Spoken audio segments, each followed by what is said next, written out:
ஒரு 20 வயது மதிக்கத்தக்க ஒரு பெண் இரவு தனிமையில ஒரு மரத்துக்கு கீழே இருந்து அழுதுட்டு இருக்காங்க. ஒரு அழுற சத்தம் மட்டும் கேட்டுக்கிட்டே இருக்கு.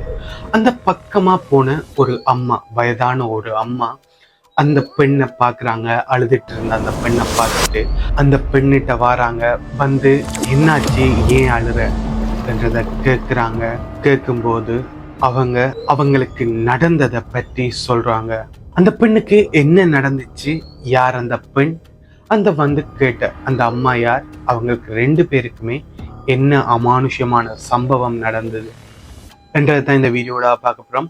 அதுக்கு முதல்ல இத மாதிரியான சம்பவங்கள் ஏதும் உங்களுக்கு நடந்ததுன்னா மறக்காம யாழ் பசங்க போராட்டம் என்ற இன்ஸ்டாகிராம் பேஜ்லையும் எனக்கு தெரியப்படுத்தலாம்.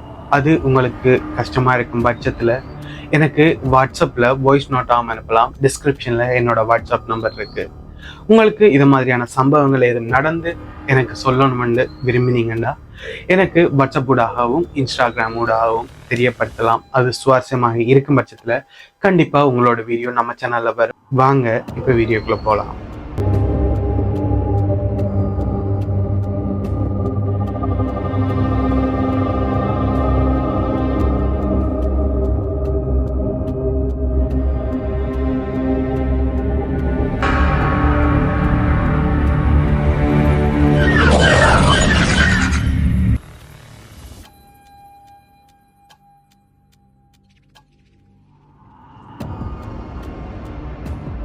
இவ்வளவுமே போன வீடியோஸுக்கு வந்த கமெண்ட்டுகள், எத்தனை பேர் என்ன வாழ்த்தி இருந்தீங்க, ரொம்பவே நன்றி. எத்தனை பேர் கேள்விகளுக்கு கேட்டிருந்தீங்க, எல்லாருக்குமே கமெண்ட் ரிப்ளை பண்ணியிருக்கேன்.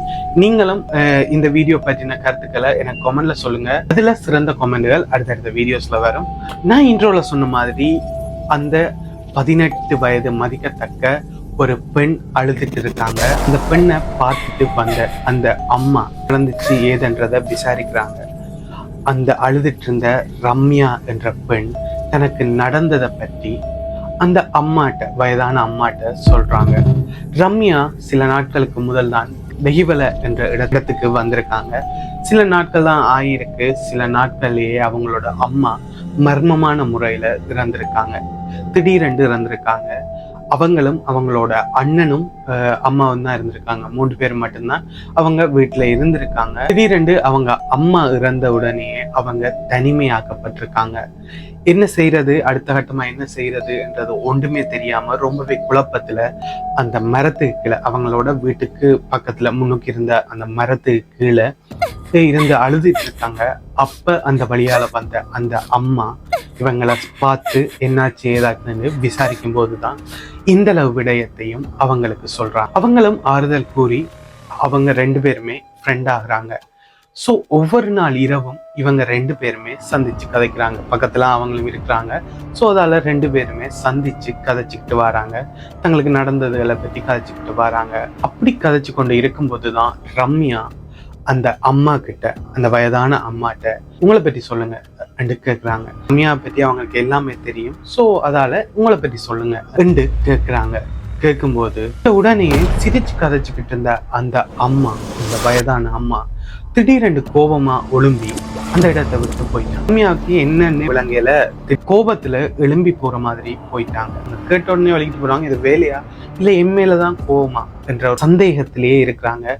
ஓகேன்னு போட்டு அடுத்த நாள் இரவு ஆகுது. இரவு அந்த அம்மா, அந்த வயதான அம்மா அங்க வரல. அவங்களுக்கு ஒரே குழப்பம். கோவத்திலான் இருக்காங்களோ தெரியலன்னு போட்டு விட்டுட்டாங்க. விட்டு சில நாட்கள் கழியுது. இவங்க ரம்யா ஒவ்வொரு நாளும் அந்த இடத்துல, அந்த மரத்தடியில போய் இருந்து, தனிமையில இருக்கிறவங்க தானே, ஸோ அவங்க அதுல இருந்துட்டு வீட்டை வர்றது வழக்கம். அப்படி ஒரு நாள் தான் அந்த மரத்தடியில இருக்கும்போது இவங்களுக்கு சில சத்தங்கள் அமானுஷ்யமா கேட்குது. தூரத்துல யாரோ நடந்து அவங்களுக்கு கிட்ட வர மாதிரியே கேட்குது. இவங்க ரொம்பவே குழப்பத்துல அந்த சத்தம் கேட்ட இடத்துக்கு திரும்பி பாக்குறாங்க. யாரு என்னன்றது தெரியல, சத்தம் மட்டுமா அவங்களுக்கு கேட்டுக்கிட்டே இருக்கு. ரொம்பவே பயத்துல அந்த இடத்த விட்டு வீட்டுக்குள்ள போயிட்டாங்க. அவங்களோட அண்ணன் காலையில போனாருண்டா இரவு நல்லா லேட்டா தான் வீட்டை வருவாராம். வேலை தானே, அதால ரொம்ப லேட்டா தான் வீட்டை வருவார். இப்போ அவங்க தனிமையில தான் கூட இருப்பாங்க. அப்போ ஒவ்வொரு நாளுமே அவங்களோட கஷ்டம் கவலையெல்லாம் சொல்றதுக்காக இருந்த ஒரு ஆள் அவங்க தான். ஆனா அவங்களும் இப்ப வாரையில அப்ப அந்த கவலையிலேயே திருப்பி அந்த இடத்துலயே போய் இருந்து அவங்களோட தனிமையை போக்கிக்கிட்டு இருக்காங்க. இப்படி ஒரு நாள் தான் அவங்க அந்த மரத்தடியில இருந்து கொண்டு இருக்கும்போது ரம்யா ரம்யா என்று சத்தம் கேட்குது அந்த அம்மாவோட குரல்ல. இவங்க அந்த அம்மா கோவமா இருந்தவங்க வந்துட்டாங்க போல இருக்குன்னு திரும்பி பாக்குறாங்க. தூரத்துல அந்த சத்தம் கேட்டுக்கிட்டு இருக்கு. அந்த அம்மா நின்று கூப்பிட்டுக்கிட்டு இருக்காங்க. அவங்க கூப்பிட்ட இடத்துக்கு போறாங்க. போகும்போது அந்த அம்மாவை அங்க காணல. சத்தம் இன்னும் கொஞ்சம் தள்ளி கேட்குது. தெகிவலையில இருக்கிற ஒரு காட்டு பக்கம் தான் அவங்களோட வீடு அமைஞ்சிருக்கு. ஸோ அப்படி ஒரு இடத்துல தான் அவங்க இருக்கிறாங்க. 1960களில் அப்ப அவங்க அந்த இடமே காடாத்தான் இருந்திருக்கு. அதுல சில குடும்பங்கள் மட்டும் இருந்துகிட்டு இருந்திருக்கு. தோட்ட வேலைகள் செய்யறதுக்காக அந்த குடும்பங்கள் வந்து அங்க இருந்திருக்காங்க. ஸோ அப்படி ஒரு இடத்துலதான் ரம்யா இருந்திருக்காங்க. அந்த சத்தம் கேட்ட உடனே, அந்த அம்மா கூப்பிட்ட சத்தம் கேட்ட உடனே இவங்க திரும்பி பாக்குறாங்க. அங்கதான் தூரத்துல அந்த அம்மா தெரியுறாங்க. பாண்டு கூப்பிட்டோன்னே இவங்களும் பின்னுக்கு போறாங்க. போகும்போது அந்த கூப்பிட்ட இடத்துல அவங்கள காணல. இன்னும் கொஞ்சம் உள்ளவா கேக்குது, காட்டுக்குள்ள மாதிரி கேக்குது. இப்ப பேரை சொல்லி கூப்பிட்டுக்கிட்டு அவங்க உள்ள போறாங்க. போகும்போது யாருமே இல்லாம மறைஞ்சு போகுது. திடீரென்று அவங்களுக்கு முன்னால வந்த அந்த அம்மாவை பார்த்து மயங்கி விழுந்தவங்க காலையில தான் எழும்புறாங்க. எழும்பி என்னாச்சு ஏதாச்சுன்னு தெரியாம அந்த இடத்த விட்டு திருப்பி அவங்களோட வீட்டை போவோம். அண்ணா வந்து தேடினானா இன்னொன்னு தெரியலன்னு போட்டு வீட்டுக்கு போறாங்க. அவங்களோட அண்ணா அங்க அவங்கள தேடிக்கிட்டு இருக்காங்க. ஸோ அப்பதான் அவங்க ரம்யா அவங்களோட அண்ணன்ட்ட நடந்ததை பற்றி சொல்றாங்க. இப்படி ஒருத்தங்க என்னோட வந்து கதைக்கிறவங்க இப்ப கொஞ்ச நாளா வரையில அவங்க கூப்பிட்டு அவங்களுக்கு பின்னுக்கு தான் போனான். திடீர்னு காணாம போயிட்டாங்க. நான் திடீர்னு மயங்கிட்டேன். ஒலிம்பி பார்க்கும்போது காட்டுக்குள்ள இருந்தேன். திடீர் ஒலிம்பி வந்துட்டேன் அந்த மாதிரி சொல்றாங்க. இவருக்கு ஒரே குழப்பம். யார் அந்த பெண், அந்த அம்மா யாரு, என் கூப்பிட்டாங்க என்ற கணக்கா குழப்பம். சரி, யாரோ தெரிஞ்சவங்க, அவளுக்கு தெரிஞ்சிருக்கும் என்று போட்டு அவங்க வேலைக்கு போறாங்க. அவங்களோட அண்ணன் ரம்யா தன்னோட வேலைய வீட்டுல செஞ்சுக்கிட்டு இருக்காங்க.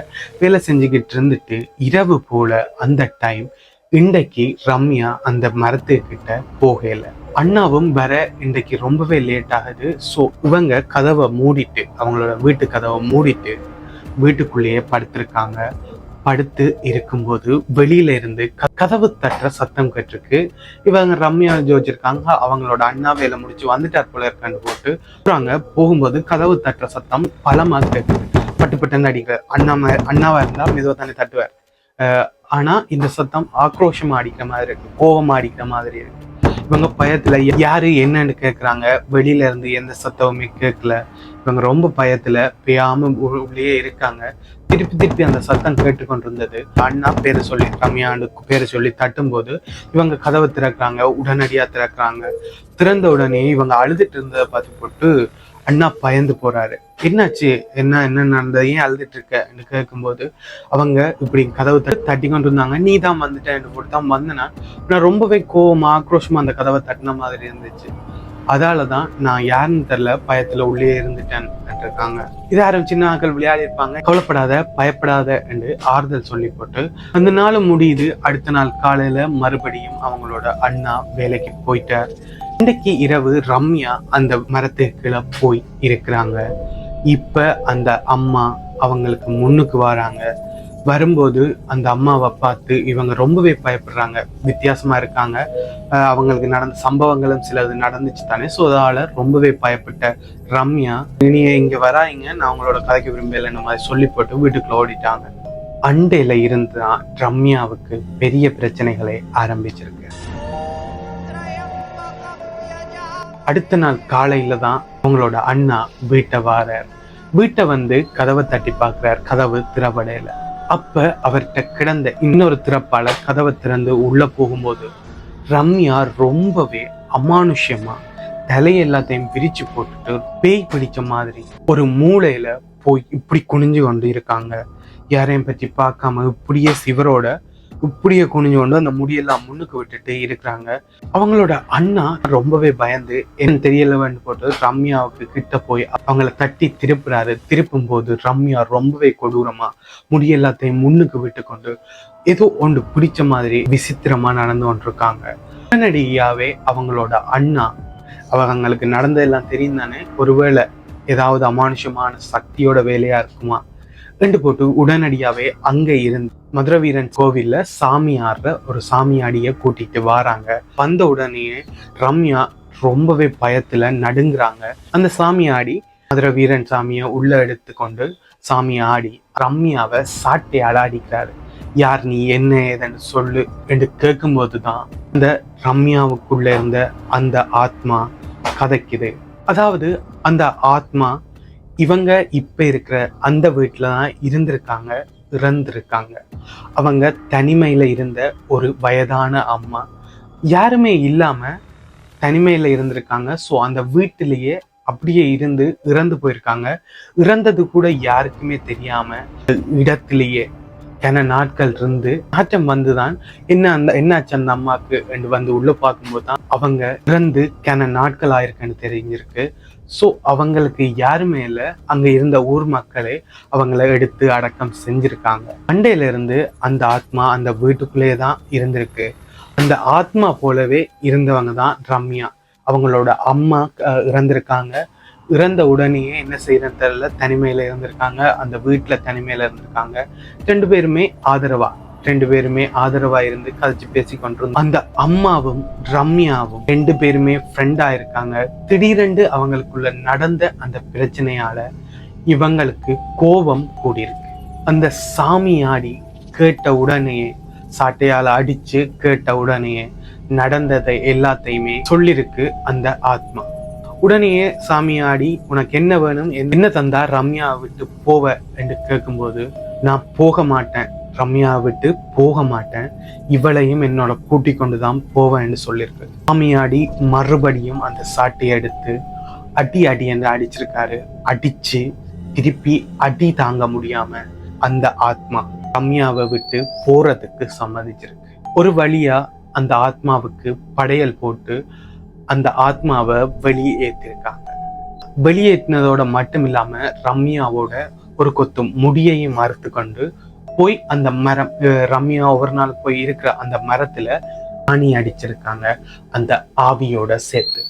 அந்த மரத்தை விட்டு அந்த ஆத்மா வராதுன்னு சொல்லி அந்த சாமியாடி விட்டுட்டு போயிருக்காரு. இதுக்கு மேல அந்த இடத்துல இருக்க வேணாம் என்று சொல்லிட்டு ரம்யாவும் அவங்களோட அண்ணனும் தெஹிவலையில இருந்த அந்த வீட்டை விட்டுட்டு அவங்க வேறொரு ஊருக்கு போயிருக்காங்க. இண்டையில இருந்து ரம்யாவுக்கும் அவங்களோட அண்ணனுக்குமே எந்த ஒரு பிரச்சனையுமே இல்லை, நார்மலா தான் இருந்திருக்காங்க. அதுக்கு பிறகு எந்த ஒரு பிரச்சனையுமே இல்லாம, எந்த ஒரு அமானுஷ பிரச்சனையுமே இல்லாம அவங்க நிம்மதியா இருந்ததா சொல்லி இந்த கதையை முடிச்சிருந்தாங்க.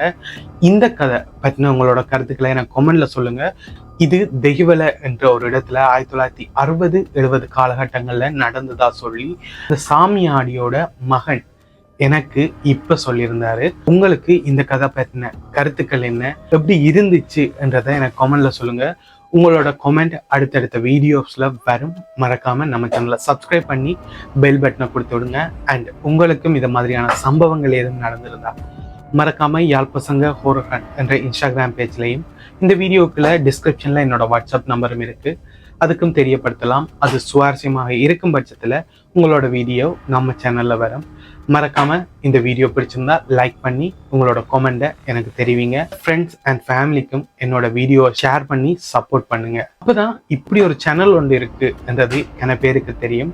ஸோ உங்களோட ஃப்ரெண்ட்ஸ் அண்ட் ஃபேமிலிக்கு என்னோட வீடியோ பிடிச்சிருந்தா ஷேர் பண்ணி விடுங்க.